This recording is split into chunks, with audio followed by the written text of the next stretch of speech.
Thanks to a new release of information, we have a bit more details of what's actually going on in the Saudi-led war on Yemen. And joining us now to break down that new information is reporter for The Intercept, Alex Emmons. Welcome to the show. Thanks for having me. Great to have you on. So first of all, this new information, how was it acquired, and what was your initial impressions after you'd been exposed to it?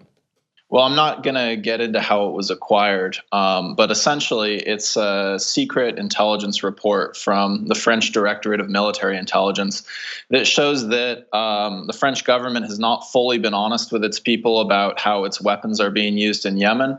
But more importantly, it just demonstrates that the Saudi-led coalition in Yemen is entirely dependent on arms sales for what it's doing. You know, we talk a lot about the transfer of munitions and bombs from the U.S. and other countries, but we're talking about their entire aircraft supply, helicopters, planes comes from the U.S. and Europe. All their tanks comes from the U.S. and Europe. All their warships, for the most part, come from Western countries. So it's a military capability that comes entirely from decades of careless arms sales.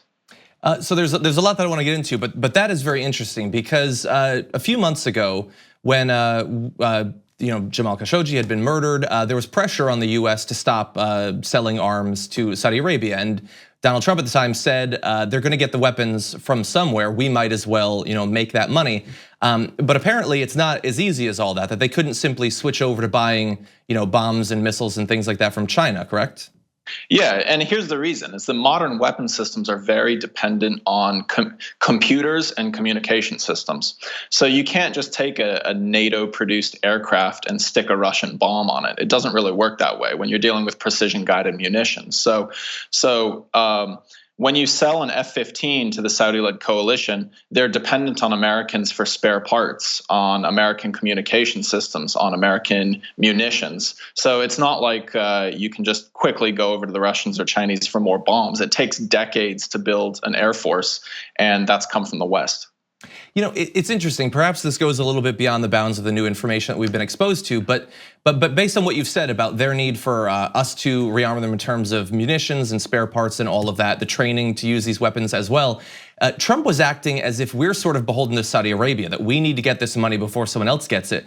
But hypothetically, since they're dependent on us for re-equipping and retooling and all of that, it seems like we hypothetically actually have quite a bit of leverage over them if they want to continue to be able to use their military. Would you say that's a fair characterization? Yeah, absolutely. Without our support, their air force is grounded. And it's been that way since the beginning of the war. It's been a very powerful source of leverage that multiple administrations, Democratic and Republican, have been unwilling to pull. And there was also some information about, I guess, the French view of how effective the Saudi war effort in Yemen had been. How did they characterize the Saudi efforts? Yeah, absolutely. And this is actually not something that's super secret, right? We've had 4 years of this war, and the front lines have barely shifted at all. Maybe up the western coast a little bit, but the Saudis and the Saudi-led coalition have not made significant military progress on Houthi strongholds in the north. All that's really been accomplished in this war is a massive humanitarian crisis that's enriched both sides of the war, but has been terrible for the Yemeni people. Yeah, you can read more about that in the report, but essentially, they're not making progress, and there's a huge price to be paid for the Yemeni people. And I'm also curious, to what extent do we know? We found out new information about the use of French tanks and artillery and things like that we previously hadn't known about. The French people, are they largely supportive of this? The new information, I know it's just come out, but is there reason to believe that there might be new pressure on the French government based on what we've learned?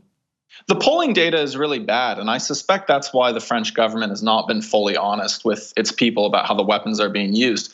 Emmanuel Macron, the French president, has been one of the foremost defenders of continuing weapons sales to the Saudis even after Jamal Khashoggi's killing. I mean, Germany suspended arms sales temporarily, so tells you what the attitudes are like in Europe. But he's been claiming that French weapons, they don't really have much information indicating that French weapons are being used, that French weapons are being used in a mainly defensive way, that they've never been used against civilians. And all of those lines are kind of dishonest based on what's in the report. Thank you very much for watching this clip from the Damage Report. If you liked it, don't forget to subscribe to this channel and ring the bell on YouTube to get notifications of our new videos. And of course, you can catch the full Damage Report live every weekday at 1 p.m. Eastern, 10 a.m. Pacific on TYT Network on YouTube TV.